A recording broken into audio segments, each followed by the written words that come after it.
И если ведут этот пункт, то ваш аккаунт сбреют. Самое главное – это фактическое использование самой технологии. И уже по вашему аккаунту будет выделено, что он уникальный. Бахните 100 транзакций, 100 тысяч долларов объема, и вы можете не претендовать на дроп. То есть такие люди не должны претендовать на дроп с точки зрения выгоды проекта. И это последний проект, где на это не будут обращать внимание. Друзья, всем большой привет, с вами, как всегда, я, неизменный автор данного YouTube канала Дмитрий Самсонов. И сегодня мы обсудим в очередной раз с вами самую горячую, интересную тему, которая интересует абсолютно всех людей, особенно новичков, которые пытаются заработать на крипторынке. Это ретро-дропы, и сегодня мы поговорим с вами о мультипликаторах, о параметрах, из-за которых вас могут побрить на ретро-дропе. Соответственно, чтобы не попадаться на эту уловку, нужно знать определенные вещи. Именно о них мы сегодня поговорим, поэтому присаживайтесь поудобнее, не будем затягивать, и мы начинаем, друзья. Погнали! Но прежде чем мы начнем, друзья, хотел бы вас попросить подписаться на мой новый YouTube канал, поддержать меня активно подписочкой, поставить колокольчик. Я даю очень много интересной и полезной информации, как для новичков, так и для тех людей, которые занимаются ретро-дропами, либо пытаются только в них разобраться. Ну, ежедневно пытаюсь давать самые консервативные позиции, зона для набора позиций, откуда мы работаем на маржинальной торговле и торгуем на площадке Bybit. Ссылка будет в описании. Также, друзья, в конце этого видеоролика я расскажу вам об уникальностях, которыми вы можете насытить свой аккаунт, который вы прогреваете для ретро-дропов, для того, чтобы вас не побрили. Поэтому досматривайте до конца и забирайте этот бонус. И начнем мы, друзья, с темы того, почему, в принципе, я сейчас освещаю активно эту тему, потому что я вижу, что на нее есть спрос, вы активно смотрите. Если вы новичок и вы не знаете, какие действия сделать, то есть у вас нету опыта, вы буквально недавно столкнулись с MetaMask, не понимаете, что такое сети и так далее, обязательно просматривайте вот этот вот мой видеоролик, вот здесь вот прикреплю ссылку на его просмотр, переходите, смотрите. Ну и, друзья, прежде чем мы начнем разбирать с вами, из-за чего вас могут побрить, хотелось бы остановиться на двух очень важных пунктах с этого видеоролика. Первый касается параметров, которые необходимы нам для прогрева аккаунтов. То есть я говорил, что у нас есть 3 вида аккаунтов: пыль, сибилы и мейны. И чтобы вы понимали в целом, от чего это зависит: от транзакций, от объема, от сетей, от активностей, как часто вы их делаете, от непосредственно площадок, которыми вы взаимодействуете. То есть это все, что касается свапов, бриджов и так далее и тому подобное. А также, друзья, это роли в Guild, в Дискорде, это стейкинг STG и воутинг. Исходя из этих параметров, мы, в принципе, и будем опираться в нашем видеоролике и поговорим, почему каждый из этих пунктов важен и как попадать под те особенности, которые будут претендовать на дроп. Давайте сначала разберемся, что такое бритье аккаунтов, почему их будут сокращать. И в первую очередь это потому, что количество аккаунтов, если вы зайдете на Дюну, это сайт, на котором можно отслеживать статистику новых аккаунтов, которые выполняют активности в Layer Zero, оно растет с геометрической прогрессией. Никто, конечно, и не говорит, что будут брить 99% аккаунтов, но, как я лично считаю, сократить их на 30% как минимум будет разумным. А исходя из каких параметров, мы сейчас с вами поговорим. Первый, самый важный параметр – это, конечно же, количество сетей. Я так считаю, потому что, в принципе, это протокол Layer Zero, он охватывает между собой различные уровни блокчейна, сетей, и поэтому первостепенная его задача – это взаимодействие с сетями. То есть, чем больше сетей, тем лучше. И как я уже говорил, даже в пыльных аккаунтах, которые мы можем делать в большем количестве, кто не помнит, в прошлом своем видеоролике я сейчас акцентирую внимание, что пыльные аккаунты это у нас 50%, 45% это у нас сибилы, средненькие аккаунты, и мейны это 5%. Так вот, один самый главный параметр, который должен охватывать в пыльных аккаунтах, это взаимодействие минимум с 3-4 сетями, не меньше. Поэтому если вы сделаете такое количество взаимодействия с сетями, я не думаю, что вас побреют.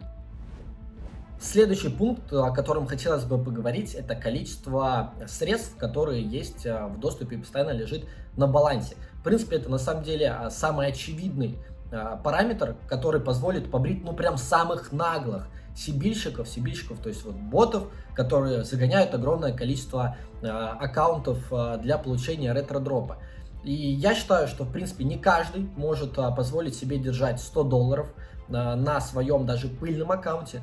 Но тем не менее, если сделать хотя бы там 10-30 долларов, которые должны у вас лежать на балансе с момента пополнения и прогона первых активностей, то я думаю, что вот этот параметр будет играть тоже очень важную роль, чтобы не лежало у вас ноль, то есть выполнили все активности, загнали деньги, выполнили все активности и перевели деньги на другой аккаунт. У вас баланс нулевой, но активности сделаны. И если ведут этот пункт, то ваш аккаунт сбреет. Поэтому я считаю, что нужно оставлять минимум 10-30 долларов для того, чтобы ваш аккаунт претендовал на дроп и его не сбрили.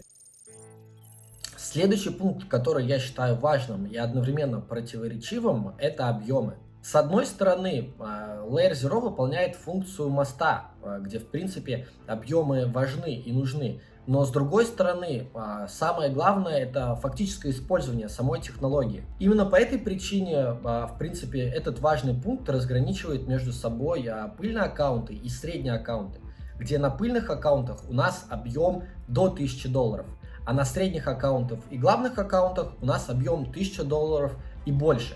Поэтому я считаю, что каждый уважающийся ретро-дроп хантер обязан сделать на своих средних аккаунтах, которые 100% должны претендовать на дроп, минимум объем 1000 долларов. То есть, соответственно, мы пытаемся наиболее выгодно прогнать для себя количество и типа аккаунтов для получения сока. И вот в один момент мы должны понимать, что не все усилия у нас равны большому количеству активностей, которые мы выполняем на средних аккаунтах. К примеру, за то время, пока мы выполняем половину всех своих аккаунтов, там, средних и главных в виде 5%, за то же самое время мы можем сделать в 3-4 раза больше пыльных аккаунтов. Поэтому у меня вот такое вот разделение, что пыльных должно быть 50% аккаунтов, и, соответственно, в них объем до 1000 долларов. Это не значит, что там вы 10-15 долларов объем прогнали, выполнив там первые активности, там 10 транзакций, 3-4 взаимодействия с сетью. Я считаю, что выполнив на них объем 200-300 долларов, мы будем претендовать на дроп, да, но тот факт, что на случай, если этот параметр будет применяться в виде отсева, у нас выстрелят Сибил аккаунты, где объем у нас 1000 долларов и больше. Четвертый аккаунт, который я считаю будет являться главным Сибилом, главным, так скажем, автоаккаунтом, который загоняют специально под L0, это будет непосредственно выполнение именно этих активностей.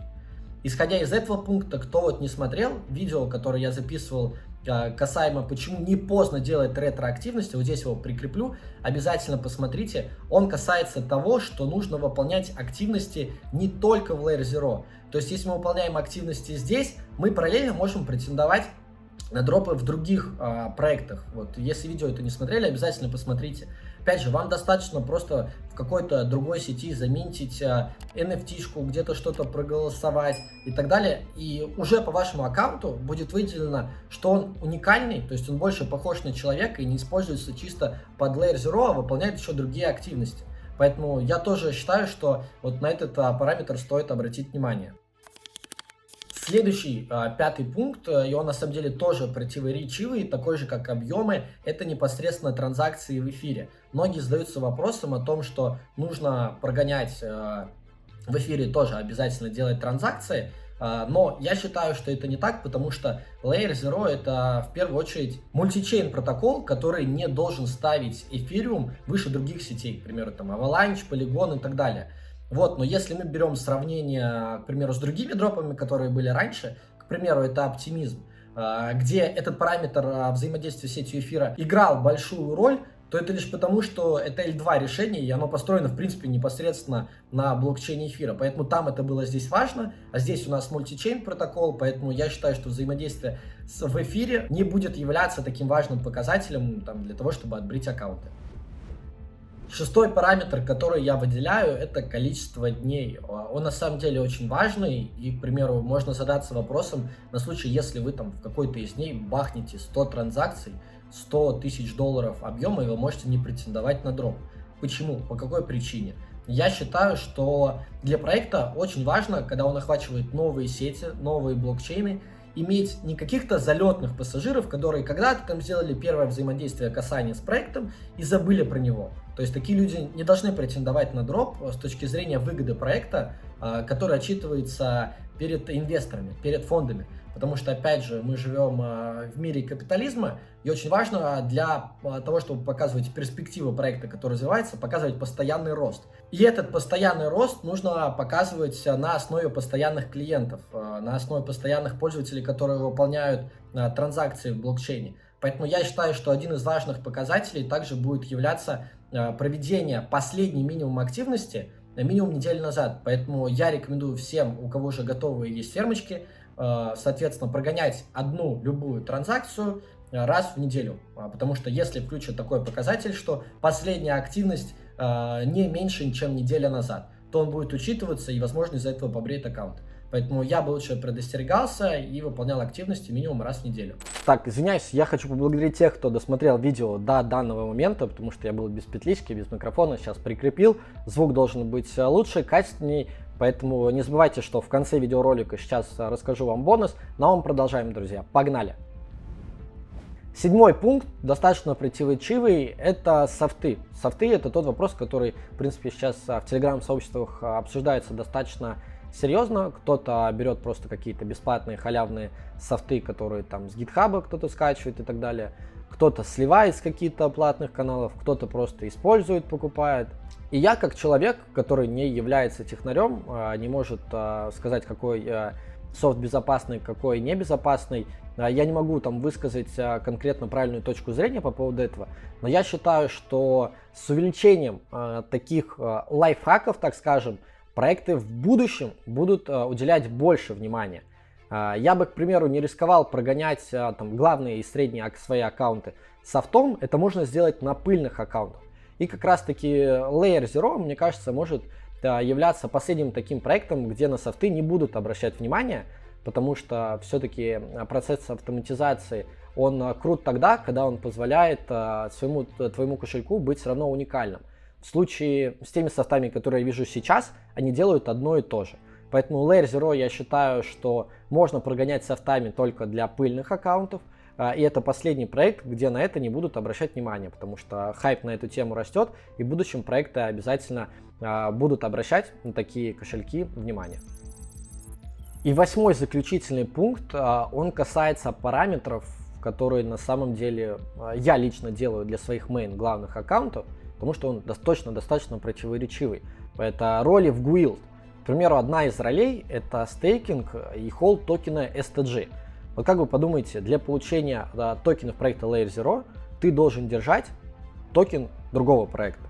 То есть очень противоречивый мультипликатор, показатель, но я считаю, что несложно будет это выполнить для главных аккаунтов. Точно так же, как и на практике, этот же самый пункт включает в главных аккаунтах вступление в Discord. Потому что мы уже являлись свидетелями того, как людей, которые не вступили в СУ и в Discord, просто побрили. Поэтому, может, я перестрахуюсь и сделаю это для своих средних аккаунтов тоже, пока у меня в Discord загнаны только аккаунты главные. Поэтому тут поживем, увидим. В принципе, охватывая все этих 8 пунктов, я могу лишь сказать, что это мое субъективное мнение. Я ни в коем случае не претендую на истину, но исходя из моих слов, есть над чем поразмышлять. Я надеюсь, я дал вам почву эту для размышлений. Поэтому, если у вас появились какие-то вопросы, обязательно пишите в комментариях. Мы их там сможем с вами обсудить.